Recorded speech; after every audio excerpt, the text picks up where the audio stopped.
목사님, 매일 아침 눈만 뜨면 한숨부터 나오고 무기력해요.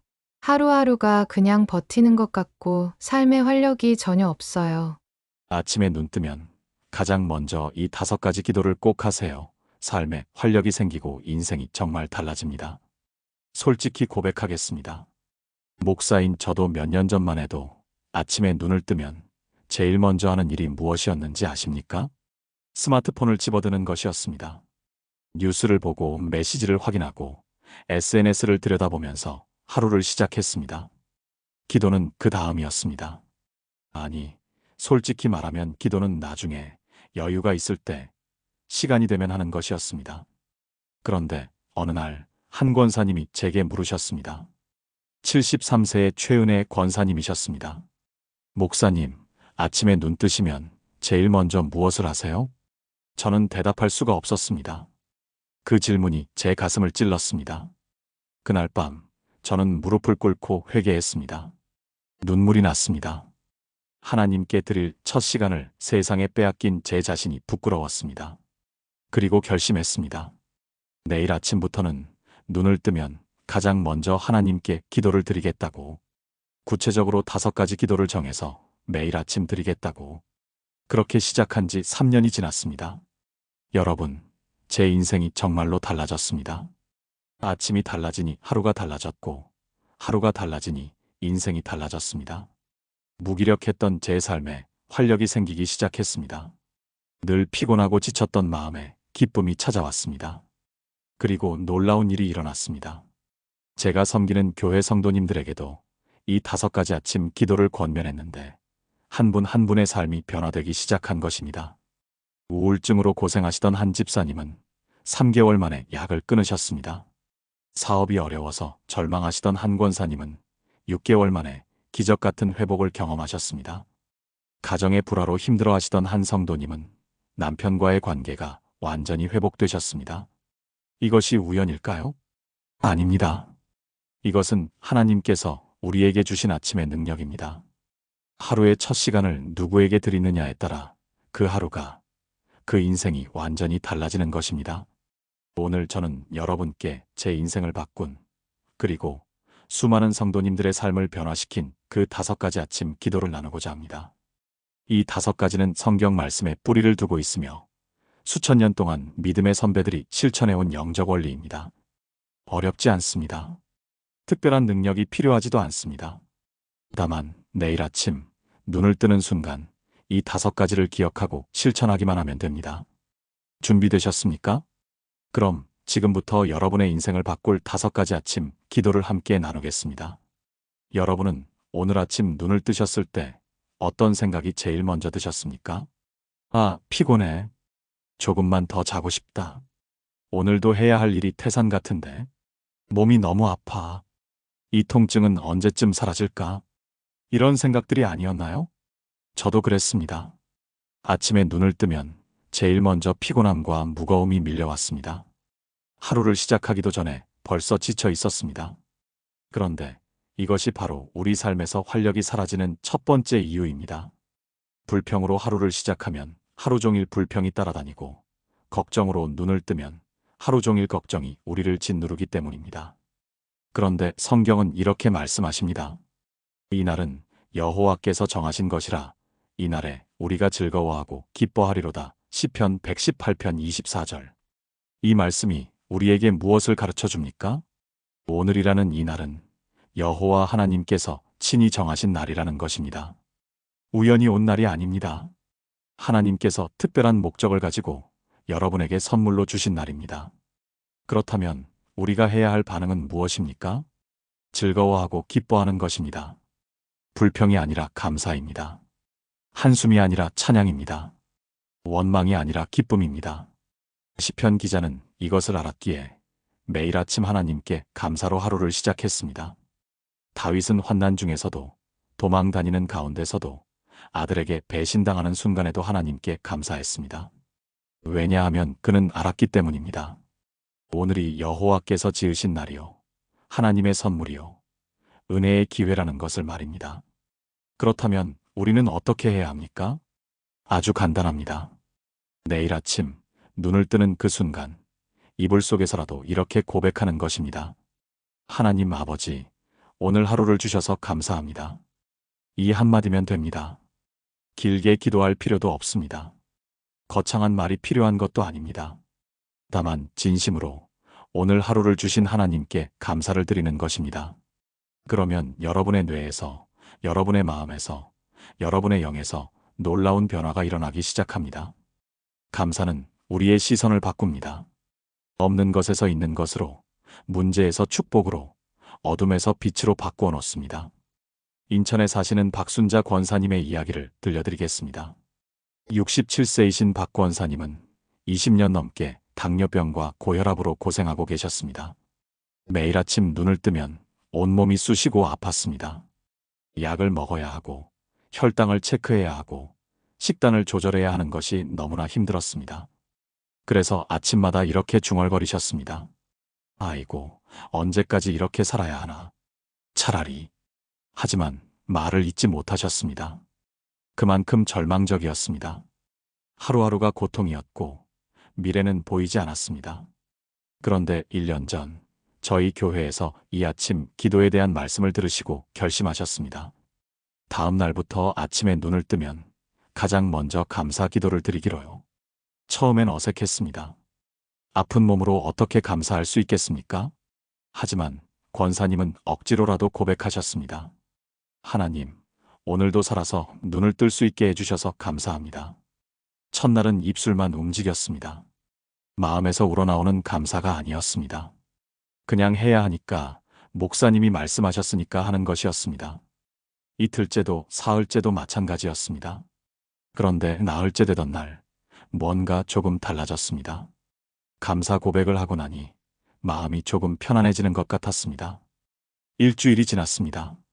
조금씩 달라지기 시작했습니다. 감사 기도를 드리고 나면 마음이 조금 편안해지는 것을 느끼셨습니다. 아침에 일어나는 것이 예전만큼 두렵지 않았습니다. 2주가 지났습니다. 신기한 일이 생겼습니다. 평소 같으면 혈당이 오르락 내리락 하면서 컨디션이 엉망이었을 텐데 그날따라 몸 상태가 괜찮은 것이었습니다. 한 달이 지났습니다. 아침에 일어나는 것이 예전만큼 힘들지 않았습니다. 오히려 기대가 되기 시작했습니다. 오늘은 어떤 감사를 드려볼까? 권사님은 매일 아침 감사 제목을 하나씩 더 찾기 시작하셨습니다. 오늘 아침 밥을 먹을 수 있어서 감사합니다. 따뜻한 물로 세수할 수 있어서 감사합니다. 창문 밖으로 햇살이 들어와서 감사합니다. 3개월이 지났습니다. 놀라운 일이 일어났습니다. 병원에서 정기검진을 받으셨는데 의사 선생님이 깜짝 놀라셨습니다. 혈당 수치가 많이 좋아졌고 혈압도 안정되었다는 것입니다. 약의 용량을 줄일 수 있을 정도였습니다. 의사 선생님이 물으셨습니다. 권사님, 무슨 특별한 일이라도 있으셨어요? 스트레스를 많이 줄이셨나 봅니다. 수치가 정말 좋아졌어요. 권사님은 웃으시며 대답하셨습니다. 네, 매일 아침 하나님께 감사 기도를 드리기 시작했어요. 의사 선생님은 고개를 끄덕이셨습니다. 그게 정말 도움이 된 것 같네요. 계속 그렇게 하세요. 6개월이 지났습니다. 권사님의 삶은 완전히 달라져 있었습니다. 여전히 당뇨와 고혈압은 있지만 그것이 더 이상 권사님을 지배하지 않았습니다. 감사가 질병보다 더 크게 자리 잡았기 때문입니다. 지금 권사님은 매일 아침 6시에 일어나셔서 제일 먼저 감사 기도를 드리십니다. 그리고 교회에 오실 때마다 말씀하십니다. 목사님, 제 병이 완전히 나은 건 아니지만 제 마음이 먼저 치유받았어요. 감사하니까 아픔도 견딜만 하고 감사하니까 하루하루가 선물처럼 느껴져요. 이제는 아침이 기다려져요. 이것이 바로 감사의 능력입니다. 감사는 우리의 상황을 바꾸지 못할 수도 있지만 상황을 바라보는 우리의 마음을 바꿔놓습니다. 그리고 마음이 바뀌면 삶이 바뀝니다. 사랑하는 여러분, 지금 저와 함께 이렇게 기도해 보시겠습니까? 하나님 아버지, 오늘 이 하루를 살아 숨 쉴 수 있게 해주셔서 감사합니다. 이날은 주님께서 지으신 날이요. 제게 주신 선물임을 고백합니다. 아픔이 있어도, 어려움이 있어도, 걱정이 있어도 주님께서 함께 하심을 믿고 감사합니다. 오늘 하루 감사하는 마음으로 살아가게 하시고 주님의 은혜를 날마다 경험하게 하소서. 살아계신 예수님의 이름으로 기도합니다. 아멘. 이 기도를 매일 아침 고백해 보세요. 처음엔 어색할 수 있습니다. 하지만 일주일만 계속해 보십시오. 여러분의 아침이 달라지기 시작할 것입니다. 그리고 감사로 시작하는 아침은 여러분을 두 번째 기도로 자연스럽게 인도합니다. 우리는 혼자라는 느낌에 너무나 익숙합니다. 아침에 눈을 뜨면 오늘도 내가 알아서 해야 해라는 생각이 먼저 듭니다. 출근 준비를 하면서, 아침 식사를 준비하면서, 하루 일정을 생각하면서 우리는 마치 혼자인 것처럼 살아갑니다. 그래서 불안합니다. 그래서 두렵습니다. 그래서 무겁습니다. 모든 것을 내 힘으로 해결해야 한다는 부담감이 우리를 짓누릅니다. 특히 나이가 들수록 이 외로움은 더 깊어집니다. 자녀들은 독립했고, 남편은 바쁘고, 친구들도 각자의 삶이 있습니다. 아침에 일어나서 텅 빈 집을 바라볼 때 밀려오는 그 적막함을 아십니까? 나는 누구에게도 필요 없는 사람이 아닐까? 나 혼자서 이 모든 걸 감당해야 하는 걸까? 이런 생각이 들 때가 있지 않으신가요? 하지만 이것은 거짓말입니다. 여러분은 결코 혼자가 아닙니다. 예수님께서 이 땅을 떠나시면서 제자들에게 하신 마지막 말씀이 무엇입니까? 볼지어다 내가 세상 끝날까지 너희와 항상 함께 있으리라. 마태복음 28장 20절. 이 약속은 2000년 전 제자들에게만 주신 것이 아닙니다. 오늘 이 시간 여러분에게도 동일하게 적용되는 살아있는 약속입니다. 예수님은 지금 이 순간에도 여러분과 함께 계십니다. 여러분이 주무실 때도, 눈을 뜨실 때도, 걸어가실 때도, 일하실 때도 항상 함께 계십니다. 시편 139편은 이렇게 고백합니다.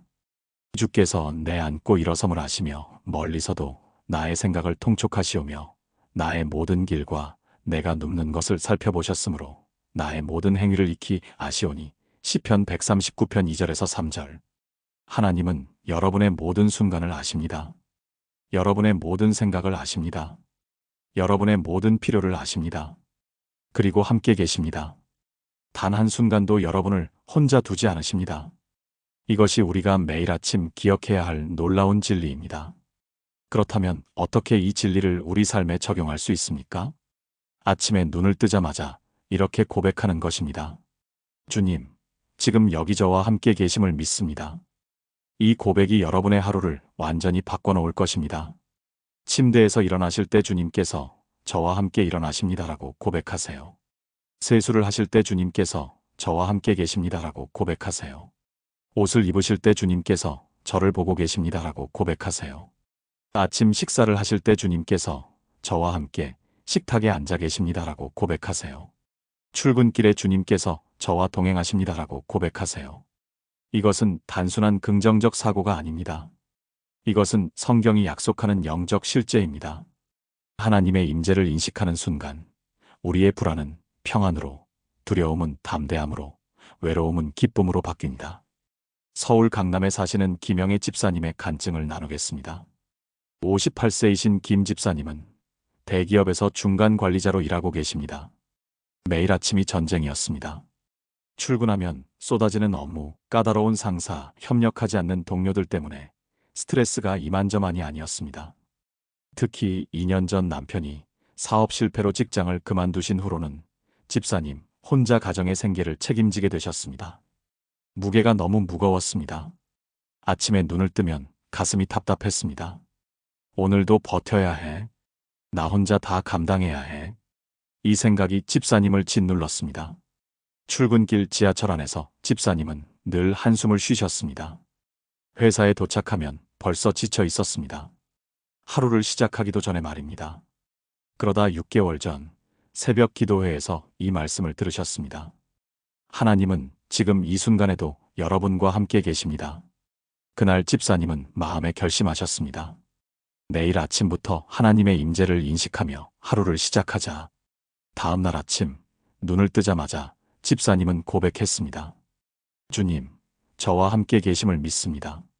처음엔 실감이 나지 않았습니다. 그냥 말로만 하는 것 같았습니다. 하지만 계속 고백했습니다. 침대에서 일어나면서 주님, 저와 함께 일어나 주세요. 세수하면서 주님, 여기 계시죠? 옷을 입으면서 주님, 오늘도 함께 가주세요. 아침을 먹으면서 주님, 이 밥도 주님께서 주신 거죠? 출근길 지하철에서도 계속 고백했습니다. 주님, 지금 제 옆에 계시죠? 함께 가주세요. 일주일이 지났습니다. 뭔가 조금 달라지기 시작했습니다. 예전 같으면 출근길에 벌써 지쳐 있었을 텐데 마음이 조금 가벼웠습니다. 2주가 지났습니다. 회사에서 어려운 일이 생겼습니다. 상사가 무리한 요구를 했습니다. 예전 같으면 집사님은 패닉 상태가 되었을 것입니다. 하지만 그날 집사님은 마음속으로 조용히 고백했습니다. 주님, 지금 여기 저와 함께 계시죠? 함께 해결해 주세요. 그랬더니 신기하게도 마음이 평안해졌습니다. 두려움이 사라졌습니다. 집사님은 차분하게 상황을 정리하고 해결책을 찾기 시작했습니다. 한 달이 지났습니다. 집사님의 동료들이 알아차리기 시작했습니다. 집사님, 요즘 뭔가 달라지신 것 같아요. 전에는 늘 피곤해 보이셨는데 요즘은 여유가 있으세요. 집사님은 웃으며 대답했습니다. 제가 혼자가 아니라는 걸 깨달았어요. 3개월이 지났습니다. 더 놀라운 일이 일어났습니다. 남편이 새로운 일자리를 찾으셨습니다. 그것도 예전보다 더 좋은 조건이었습니다. 집사님은 그날 밤 무릎을 꿇고 기도했습니다. 하나님, 정말 제 곁에 계셨네요. 제가 혼자라고 생각했을 때도, 무너질 것 같았을 때도 주님은 한 번도 저를 떠나지 않으셨네요. 눈물이 흘러내렸습니다. 감사의 눈물이었습니다. 지금 김 집사님은 매일 아침 하나님의 임재를 인식하며 하루를 시작합니다. 그리고 말씀하십니다. 제가 달라진 게 아니라 하나님이 늘 함께 계셨다는 걸 깨달은 거예요. 그 깨달음이 제 인생을 바꿨어요. 이제 저는 두렵지 않아요. 혼자가 아니니까요. 사랑하는 여러분, 이것이 두 번째 아침 기도의 능력입니다. 하나님의 임재를 인식하는 것입니다. 여러분은 혼자가 아닙니다. 지금 이 순간에도 하나님은 여러분과 함께 계십니다. 함께 기도해 보시겠습니까? 사랑의 하나님 아버지, 지금 이 순간에도 저와 함께 계심을 감사드립니다. 제가 혼자라고 느낄 때도, 외로울 때도, 두려울 때도 주님은 단 한순간도 저를 떠나지 않으셨음을 고백합니다. 오늘 하루도 주님께서 저와 동행하심을 믿습니다. 아침에 눈을 뜰 때, 걸어갈 때, 일할 때, 쉴 때 모든 순간에 주님의 임재를 경험하게 하소서. 이제 저는 혼자가 아닙니다. 전능하신 하나님께서 저와 함께 하십니다. 예수님의 이름으로 기도합니다. 아멘. 내일 아침부터 이 기도를 드려보세요. 주님, 지금 여기 저와 함께 계심을 믿습니다. 이 한마디가 여러분의 하루를 완전히 바꿔놓을 것입니다. 그리고 이제 세 번째 기도로 나아갑니다. 우리는 매일 아침 수많은 결정을 앞에 두고 있습니다. 오늘 무엇을 할까? 누구를 만날까? 어떤 말을 할까? 어떤 선택을 할까? 때로는 작은 결정들이지만 때로는 인생을 바꿀 수 있는 중요한 결정들입니다. 그런데 우리는 늘 불안합니다. 내가 잘하고 있는 걸까? 이 선택이 옳은 걸까? 혹시 실수하는 건 아닐까? 이런 생각들이 우리를 괴롭힙니다. 특히 나이가 들수록 결정이 더 어려워집니다. 경험이 많아졌지만 오히려 확신은 줄어듭니다. 왜냐하면 인생이 내 뜻대로 되지 않는다는 것을 너무나 많이 경험했기 때문입니다. 그래서 우리에게 필요한 것이 있습니다. 바로 성령님의 인도하심입니다. 예수님께서 이 땅을 떠나시기 전에 제자들에게 무엇을 약속하셨습니까? 내가 아버지께 구하겠으니 그가 또 다른 보혜사를 너희에게 주사 영원토록 너희와 함께 있게 하리니 그는 진리의 영이라. 요한복음 14장 16절에서 17절. 보혜사는 누구십니까? 바로 성령님이십니다. 성령님은 우리를 돕는 분이십니다. 우리를 인도하는 분이십니다. 우리를 가르치는 분이십니다. 예수님은 또 이렇게 말씀하셨습니다. 그러나 진리의 성령이 오시면 그가 너희를 모든 진리 가운데로 인도하시리니. 요한복음 16장 13절. 성령님은 우리를 진리로, 올바른 길로, 하나님의 뜻으로 인도하시는 분이십니다. 우리가 어디로 가야 할지 모를 때, 무엇을 해야 할지 막막할 때, 어떤 결정을 내려야 할지 혼란스러울 때 성령님께서 우리를 인도하십니다. 그런데 문제는 무엇입니까? 우리가 성령님의 인도하심을 구하지 않는다는 것입니다. 우리는 너무나 쉽게 우리 생각대로, 우리 계획대로, 우리 방법대로 하루를 살아갑니다. 그러다가 문제가 생기면 그제야 하나님을 찾습니다. 하지만 성경은 이렇게 말씀합니다. 너는 마음을 다하여 여호와를 신뢰하고 내 명철을 의지하지 말라. 너는 범사에 그를 인정하라. 그리하면 내 길을 지도하시리라. 잠언 3장 5절에서 6절. 범사에 하나님을 인정하라고 하셨습니다. 큰 일뿐만 아니라 작은 일에도, 중요한 결정뿐만 아니라 사소한 선택에도 하나님을 인정하고 그분의 인도하심을 구하라는 것입니다. 그렇다면 우리는 어떻게 성령님의 인도하심을 구할 수 있습니까? 아침에 눈을 뜨자마자 이렇게 기도하는 것입니다. 성령님, 오늘 하루 저를 인도해 주세요. 이 기도가 여러분의 하루를 완전히 바꿔놓을 것입니다. 아침 식사를 하기 전에 성령님, 오늘 만날 사람들과의 대화를 인도해 주세요라고 기도하세요. 집을 나서기 전에 성령님, 오늘 제가 가는 모든 곳에서 주님의 뜻을 알게 해주세요라고 기도하세요. 일을 시작하기 전에 성령님, 오늘 제가 하는 모든 일을 인도해 주세요라고 기도하세요. 이것은 의존이 아니라 지혜입니다. 이것은 나약함이 아니라 겸손입니다. 이것은 포기가 아니라 신뢰입니다. 부산에 사시는 이미숙 권사님의 간증입니다. 62세이신 이 권사님은 평생을 자영업으로 살아오셨습니다. 작은 반찬 가게를 30년 넘게 운영하셨는데 2년 전 건강이 나빠지면서 가게를 정리해야 할 상황에 놓이셨습니다. 무릎과 허리가 너무 아파서 더 이상 서서 일할 수가 없었습니다. 하지만 가게를 정리하면 수입이 없어집니다. 연금도 없고 저축도 얼마 없는 상황에서 어떻게 살아가야 할지 막막했습니다. 매일 아침이 두려웠습니다. 어떻게 해야 하지? 뭘 해야 하지? 이 생각만 하면 머리가 복잡하고 가슴이 답답했습니다. 그러던 어느 날 교회 새벽 기도회에서 목사님이 말씀하셨습니다. 성령님께 하루의 인도하심을 구하십시오. 성령님은 우리가 가야 할 길을 보여주십니다. 그날 권사님은 결심하셨습니다. 내일부터 매일 아침 성령님의 인도하심을 구하자. 다음 날 아침 권사님은 눈을 뜨자마자 기도했습니다. 성령님, 저 정말 막막해요. 어떻게 해야 할지 모르겠어요. 저를 인도해 주세요. 진심이었습니다. 절박했습니다. 처음 며칠은 아무런 변화가 없었습니다. 하지만 권사님은 계속 기도했습니다. 일주일째 되던 날 한 집사님이 권사님께 전화를 하셨습니다. 권사님, 혹시 요양보호사 교육 받아보실 생각 없으세요? 제가 아는 분이 교육기관을 운영하시는데 권사님 같은 분이 꼭 필요하대요. 권사님은 깜짝 놀라셨습니다. 사실 며칠 전부터 뭔가 새로운 일을 배워야 하나? 라는 생각이 계속 마음에 들었던 것입니다. 그런데 정확히 무엇을 해야 할지는 몰랐습니다. 권사님은 기도했습니다. 성령님, 이게 주님께서 보여주시는 길인가요? 마음에 평안이 왔습니다. 권사님은 요양보호사 교육을 받기로 결정하셨습니다. 3개월 동안 열심히 공부하셨습니다.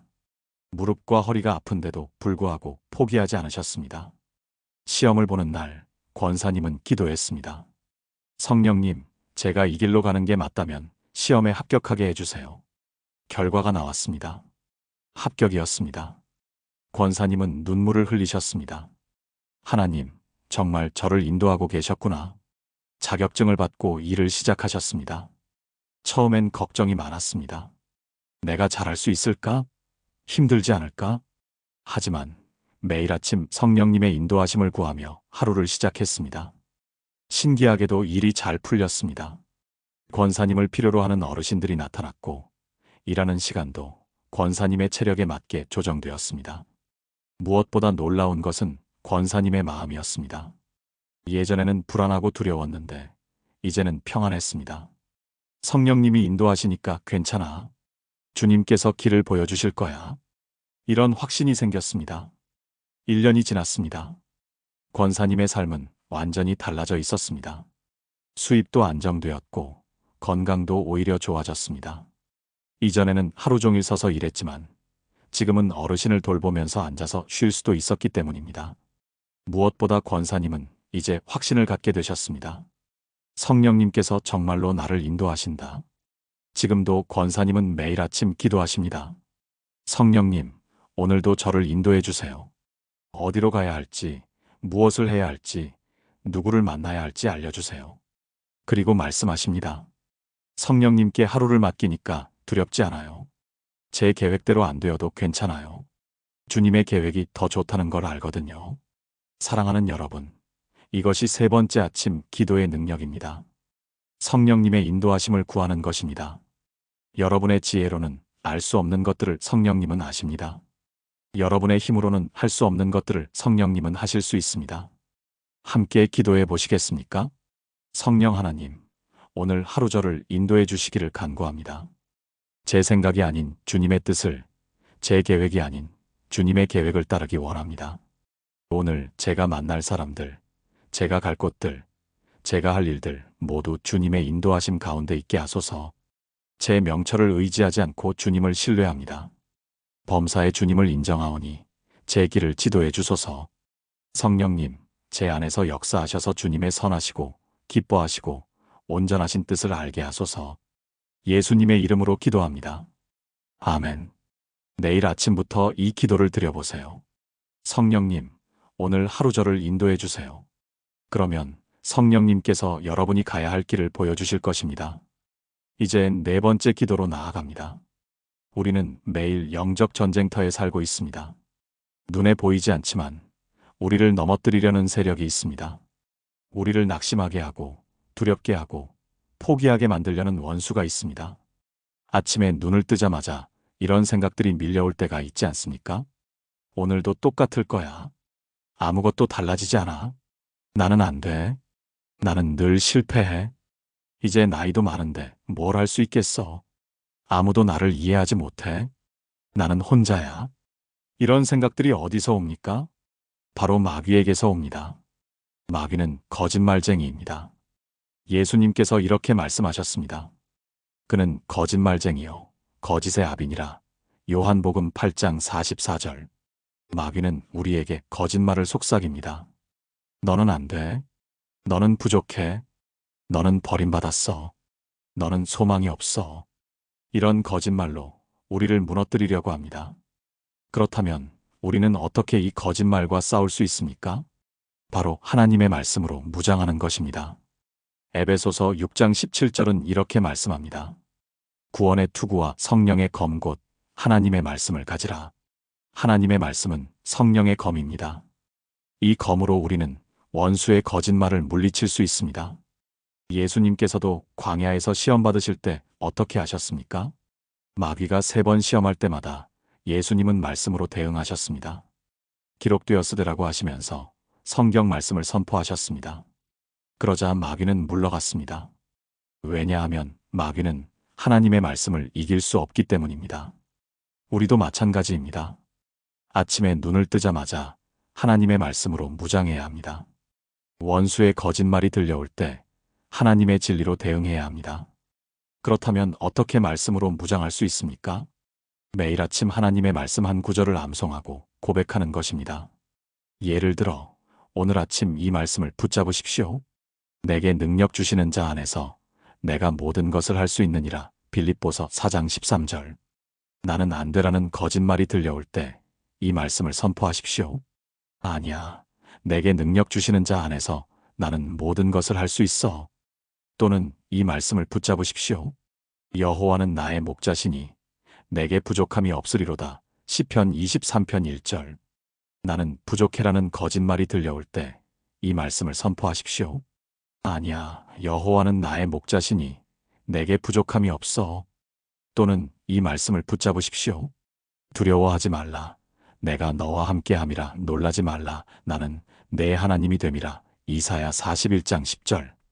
나는 혼자야라는 거짓말이 들려올 때 이 말씀을 선포하십시오. 아니야. 하나님이 나와 함께 하시니 나는 혼자가 아니야. 이것이 바로 말씀으로 무장하는 것입니다. 대구에 사시는 정미경 권사님의 강력한 간증을 들려드리겠습니다. 65세이신 정 권사님은 5년 전 유방암 진단을 받으셨습니다. 그날 병원에서 나오는 권사님의 머릿속은 온통 부정적인 생각으로 가득 찼습니다. 이제 나는 죽는구나. 내 인생은 끝났어. 가족들은 어떻게 하지? 나는 이제 쓸모없는 사람이야. 밤에 잠을 잘 수가 없었습니다. 아침에 눈을 뜨면 암이라는 단어가 제일 먼저 떠올랐습니다. 하루하루가 지옥 같았습니다. 수술을 받고 항암 치료를 시작했습니다. 머리카락이 빠지고 몸이 약해지고 입맛이 없어지고 온몸이 아팠습니다. 그러던 어느 날 병원 입원실에서 옆 침대에 계시던 한 권사님이 권사님께 성경책을 건네주셨습니다. 권사님, 이거 읽어보세요. 저도 암 환자인데 이 말씀들이 저를 살렸어요. 그 권사님이 표시해둔 말씀들이 있었습니다. 여호와께서 내 모든 질병을 고치시며 시편 103편 3절 그가 채찍에 맞음으로 우리는 나음을 받았도다 이사야 53편 5절 믿음의 기도는 병든 자를 구원하리니 야고보서 5편 15절 정 권사님은 그날 밤 이 말씀들을 읽고 또 읽었습니다.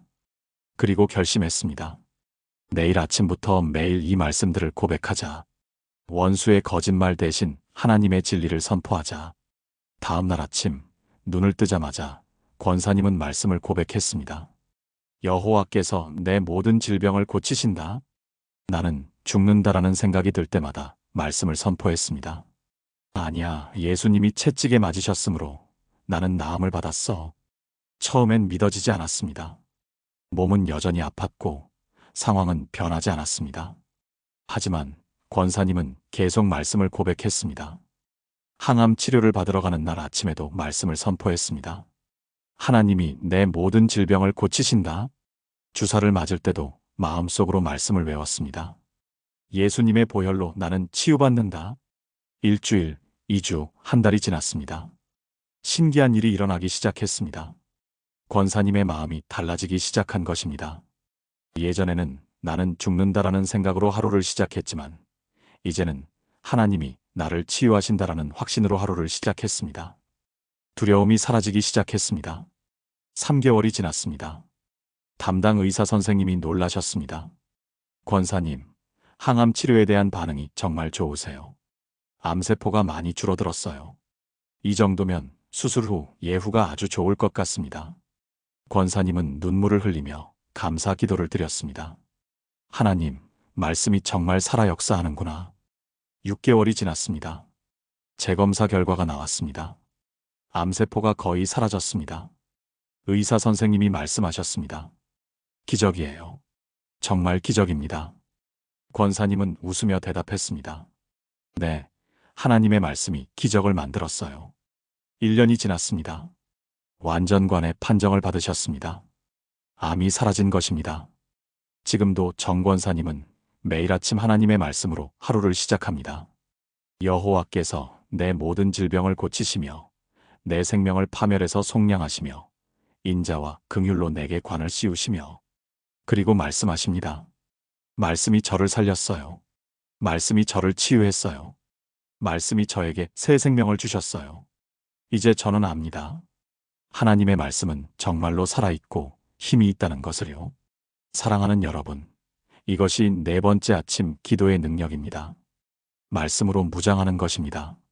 원수의 거짓말이 들려올 때 하나님의 진리를 선포하십시오. 부정적인 생각이 밀려올 때 하나님의 약속을 고백하십시오. 두려움이 찾아올 때 하나님의 말씀을 붙잡으십시오. 함께 기도해 보시겠습니까? 말씀의 하나님, 주님의 말씀이 살아있고 힘이 있음을 믿습니다. 원수의 거짓말을 물리칠 수 있는 성령의 검을 제게 주시니 감사합니다. 오늘 아침 주님의 말씀으로 제 마음을 무장합니다. 부정적인 생각 대신 주님의 약속을, 두려움 대신 주님의 진리를, 절망 대신 주님의 소망을 선포합니다. 주님의 말씀이 제 안에서 살아 역사하게 하시고 이 말씀이 제 삶을 변화시키게 하소서. 하나님의 말씀은 내 발의 등이요 내 길의 빛입니다. 예수님의 이름으로 기도합니다. 아멘. 내일 아침부터 성경 말씀 한 구절을 암송하고 고백하세요. 그 말씀이 여러분의 방패가 되고 검이 될 것입니다. 이제 5번째 마지막 기도로 나아갑니다. 지금까지 우리는 4가지 아침 기도를 나누었습니다. 감사로 눈을 뜨고 하나님의 임재를 인식하고 성령님의 인도하심을 구하고 말씀으로 무장하는 기도였습니다. 이제 마지막 5번째 기도입니다. 이것은 앞에 4가지를 완성시키는 가장 중요한 기도입니다. 바로 하나님께 하루를 드리는 기도입니다. 우리는 자주 이렇게 생각합니다. 오늘 하루는 내 것이야. 내가 계획하고, 내가 결정하고, 내가 살아가는 거야. 하지만 이것은 착각입니다. 오늘 하루는 우리 것이 아닙니다. 하나님께서 우리에게 맡기신 것입니다. 우리는 단지 청지기일 뿐입니다. 로마서 14장 8절은 이렇게 말씀합니다. 우리가 살아도 주를 위하여 살고 죽어도 주를 위하여 죽나니 그러므로 사나 죽으나 우리가 주의 것이로다. 우리는 주님의 것입니다. 우리의 시간도, 우리의 재능도, 우리의 관계도, 우리의 모든 것이 주님의 것입니다. 그렇다면 우리가 해야 할 일은 무엇입니까? 매일 아침 하나님께 우리의 하루를 드리는 것입니다. 하나님, 오늘 하루를 주님께 드립니다. 제 시간을 주님께 드립니다. 제 계획을 주님께 드립니다. 제 모든 것을 주님께 드립니다. 이 기도가 왜 중요합니까? 이 기도는 우리의 주인이 누구인지를 분명히 하기 때문입니다. 우리가 주인이 아니라 하나님이 주인이십니다. 우리가 중심이 아니라 하나님이 중심이십니다. 로마서 12장 1절은 이렇게 권면합니다. 그러므로 형제들아 내가 하나님의 모든 자비하심으로 너희를 권하노니 너희 몸을 하나님이 기뻐하시는 거룩한 산 제물로 드리라. 이는 너희가 드릴 영적 예배니라. 우리 몸을 산 제물로 드리라고 하셨습니다. 이것이 영적 예배라고 하셨습니다. 옛날에는 동물을 제단에 드렸지만 이제 우리는 우리 자신을 하나님께 드립니다. 우리의 시간을, 우리의 재능을, 우리의 관계를, 우리의 모든 것을 하나님께 드리는 것이 바로 예배입니다. 그렇다면 우리는 언제 이 예배를 드려야 합니까? 바로 매일 아침입니다. 하루를 시작하면서 하나님께 우리의 하루를 드리는 것입니다. 하나님, 오늘 제가 할 모든 일을 주님께 드립니다. 하나님, 오늘 제가 만날 모든 사람을 주님께 드립니다. 하나님, 오늘 제 모든 생각과 말과 행동을 주님께 드립니다. 이렇게 기도하는 순간 놀라운 일이 일어납니다. 우리의 평범한 하루가 거룩한 예배가 됩니다. 우리의 일상이 하나님께 영광 돌리는 시간이 됩니다. 서울 송파구에 사시는 윤정혜 집사님의 아름다운 간증을 나누겠습니다. 56세이신 윤 집사님은 대형마트에서 계산원으로 일하고 계십니다. 10년째 똑같은 일을 하고 계십니다. 매일 아침 7시에 출근해서 오후 4시까지 계산대 앞에 서서 손님들을 응대하십니다. 하루에 수백 명, 많을 때는 1000명도 넘는 손님들을 만나십니다. 처음 몇 년은 괜찮았습니다. 하지만 시간이 지날수록 무기력해졌습니다. 내가 왜 이 일을 하고 있지? 이게 무슨 의미가 있지? 똑같은 일의 반복이 너무나 지겹고 무의미하게 느껴졌습니다. 특히 손님들 중에는 무례한 분들도 계셨습니다. 반말을 하거나 화를 내거나 무시하는 태도로 대하는 분들이 있었습니다. 그럴 때마다 집사님의 마음은 상처를 받았습니다. 나는 그저 돈 벌기 위해 이 자리에 서 있는 거야. 의미 없어. 아무 가치 없어. 이런 생각이 들면서 출근하는 것이 점점 더 힘들어졌습니다. 아침에 눈을 뜨면 한숨부터 나왔습니다. 오늘도 또 그 자리에 서야 하는구나. 그러던 2년 전 어느 날 교회 수요 예배에서 목사님이 말씀하셨습니다. 여러분이 하는 모든 일을 하나님께 드리십시오. 그러면 그 일이 예배가 됩니다. 집사님의 가슴에 그 말씀이 꽂혔습니다.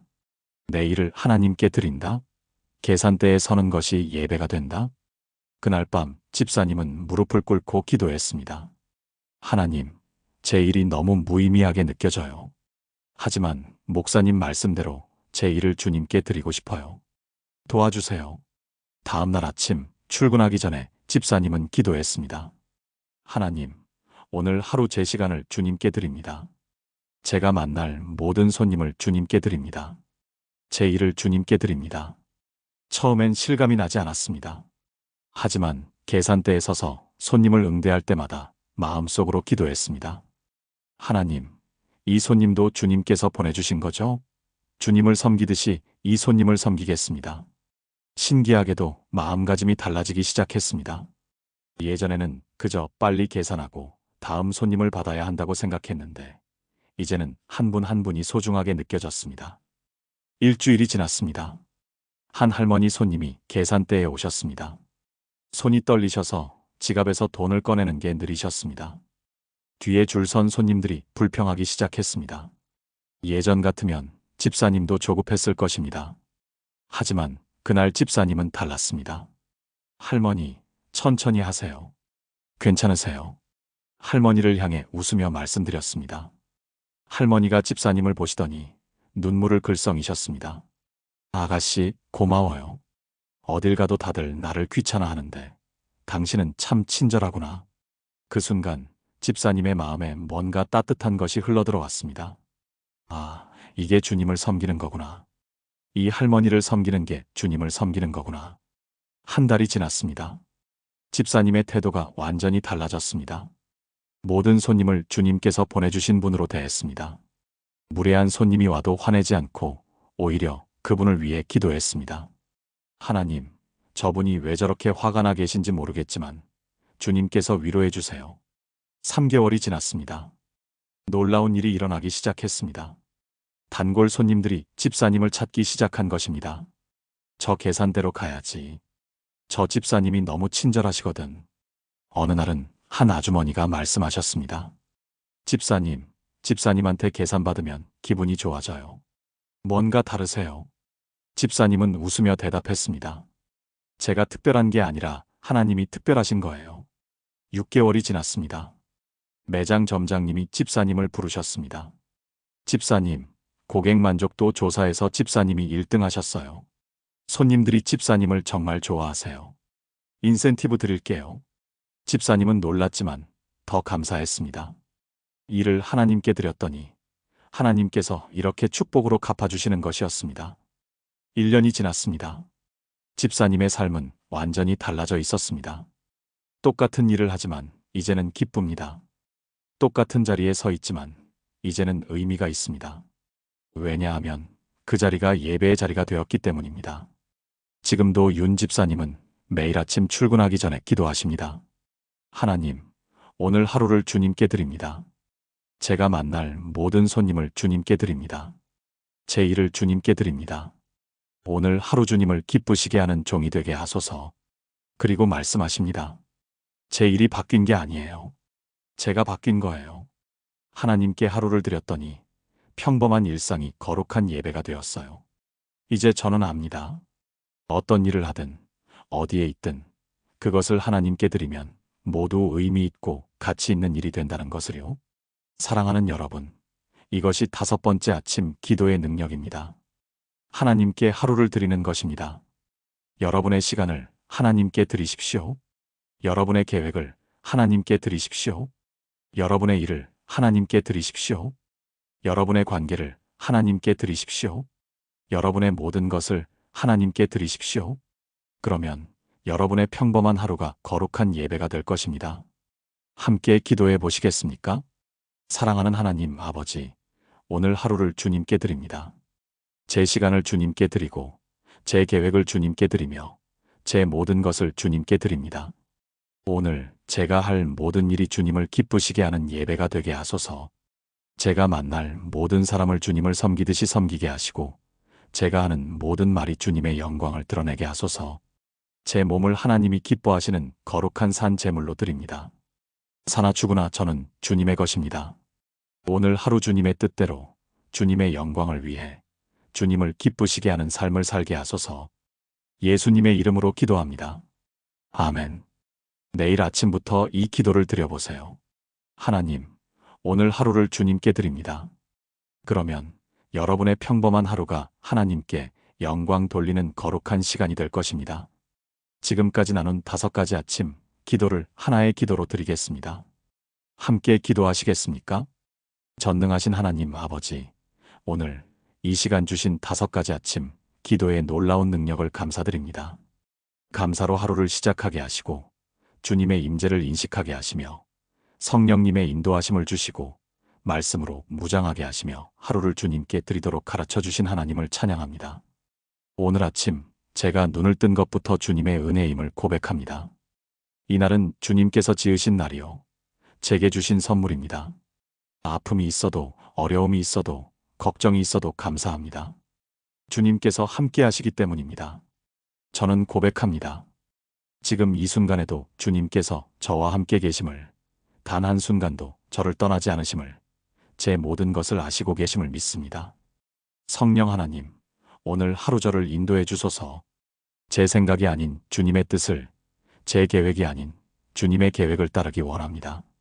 제가 만날 사람들, 제가 갈 곳들, 제가 할 일들 모두 성령님의 인도하심 가운데 있게 하소서. 주님의 말씀으로 제 마음을 무장합니다. 원수의 거짓말을 물리치고 주님의 진리를 선포합니다. 제게 능력 주시는 자 안에서 제가 모든 것을 할 수 있음을 믿습니다. 여호와는 나의 목자시니 내게 부족함이 없습니다. 주님이 저와 함께 하시니 두려워하지 않습니다. 하나님의 말씀은 제 발의 등이요 제 길의 빛입니다. 오늘 하루를 주님께 드립니다. 제 시간을, 제 재능을, 제 관계를, 제 모든 것을 주님께 드립니다. 오늘 제가 하는 모든 일이 주님을 기쁘시게 하는 예배가 되게 하소서. 제 몸을 하나님이 기뻐하시는 거룩한 산 제물로 드립니다. 사나 죽으나 저는 주님의 것입니다. 이 5가지 기도가 제 삶의 습관이 되게 하시고 매일 아침 주님과 함께 하루를 시작하는 자녀가 되게 하소서. 감사로 눈을 뜨고 임재를 인식하며 인도하심을 구하고 말씀으로 무장하며 하루를 드리는 삶을 살게 하소서. 그리하여 제 인생의 활력이 넘치고 기쁨이 충만하며 주님의 영광이 드러나게 하소서. 이 모든 것이 주님의 약속이심을 믿고 신뢰하며 의지합니다. 살아계신 예수 그리스도의 이름으로 기도합니다. 아멘. 사랑하는 여러분, 지금까지 우리는 인생을 바꾸는 5가지 아침 기도를 함께 나누었습니다. 첫 번째, 감사로 눈을 뜨는 기도였습니다. 오늘 하루를 주신 하나님께 감사하는 것, 이것이 여러분의 시선을 바꾸고 마음을 치유합니다. 두 번째, 하나님의 임재를 인식하는 기도였습니다. 지금 이 순간에도 주님께서 함께 계심을 믿는 것, 이것이 여러분의 외로움을 기쁨으로 바꿉니다. 세 번째, 성령님의 인도하심을 구하는 기도였습니다. 하루의 모든 순간에 성령님의 인도를 구하는 것, 이것이 여러분을 올바른 길로 인도합니다. 네 번째, 말씀으로 무장하는 기도였습니다. 하나님의 말씀을 고백하고 선포하는 것, 이것이 원수의 거짓말을 물리치고 승리하게 합니다. 5번째, 하나님께 하루를 드리는 기도였습니다. 하루의 모든 것을 주님께 드리는 것, 이것이 여러분의 일상을 거룩한 예배로 만듭니다. 이 5가지 기도는 어렵지 않습니다. 긴 시간이 필요하지도 않습니다. 아침에 눈을 뜨는 그 순간부터 침대에서 일어나기까지 불과 5분이면 충분합니다. 하지만 이 5분이 여러분의 하루를, 여러분의 인생을 완전히 바꿔놓을 것입니다. 박순자 권사님처럼 질병 가운데서도 감사를 발견하게 될 것입니다. 김영애 집사님처럼 혼자가 아니라는 확신을 갖게 될 것입니다. 이미숙 권사님처럼 성령님의 인도하심을 경험하게 될 것입니다. 정미경 권사님처럼 말씀의 치유 능력을 체험하게 될 것입니다. 윤정혜 집사님처럼 평범한 일상이 거룩한 예배가 되는 것을 보게 될 것입니다. 여러분, 내일 아침부터 시작해 보시겠습니까? 눈을 뜨는 그 순간, 스마트폰을 집어들기 전에 하나님께 이 5가지 기도를 드려보십시오. 일주일만 계속해 보십시오. 한 달만 실천해 보십시오. 여러분의 인생이 달라지기 시작할 것입니다. 활력이 생기고 기쁨이 찾아오고 평안이 임할 것입니다. 오늘 이 말씀이 여러분의 마음에 닿았다면 좋아요 버튼을 눌러주시고 댓글에 아멘이라고 고백해 주세요. 그리고 내일 아침부터 이 5가지 기도를 실천하시는 분이라면 실천합니다라고 댓글로 다짐해 주십시오. 더 많은 분들이 이 은혜를 함께 나눌 수 있도록 구독과 알림 설정도 부탁드립니다. 여러분 한 분 한 분의 아침이 하나님의 은혜로 가득하기를 기도합니다. 여러분의 하루가 감사로 시작되고 임재로 충만하며 인도하심을 경험하고 말씀으로 무장되며 예배로 드려지기를 축복합니다. 오늘 하루도 하나님의 놀라운 은혜가 여러분과 함께 하시길 축원합니다. 사랑합니다. 하나님의 축복이 여러분 모두에게 임하시기를 기도합니다.